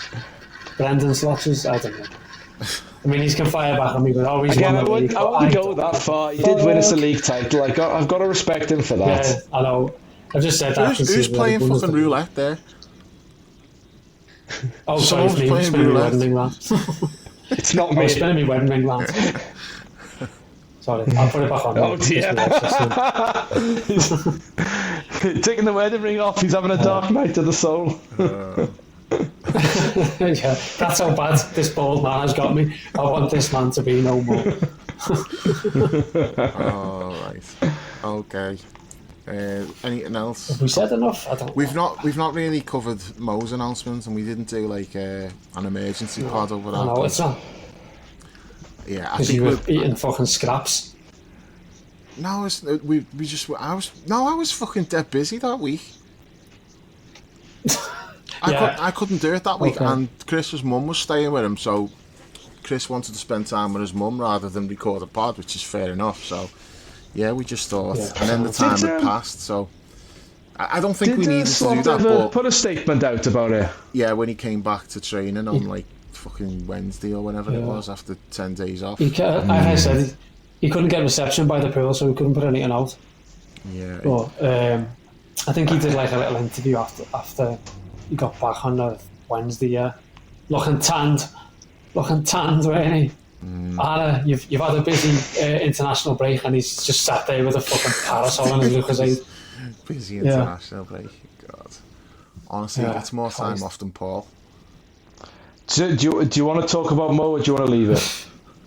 No, I think maybe down the line. I think today's the wrong day, isn't it? Give Mo his own pod at some point down the line. Yeah. Just because he made the announcement, I don't feel like it needed to be done then. You know, we can do it at the end of the season. But yeah, I do think we should do like a Mo pod, definitely. All right, well let's wrap it up. Let's go with score predictions for Wednesday. That should be fun. Oh my God, I was hoping you wouldn't ask that. Go on. I'm gonna say 1-0. Full time score. No, I think full time. I'm not talking after 10 minutes. Sorry, no, I didn't mean throw-ins after 5 minutes. Sorry, I think we'll get beat 3-0. Sorry, and that's me being hopeful by saying 3-0. Yeah, I think that as well, but I can't bring myself to actually say it, so I'm gonna say 2-1. But yeah, I actually think 3-0. Jules. You know, you have just said it, right? I know, but not officially. When like it comes to my official prediction, I'm saying 2-1, but it'll probably be 3-0. No, what you've done is you've hedged your bets by picking 2 scores and then going, well, I did say. That's fine. I did say.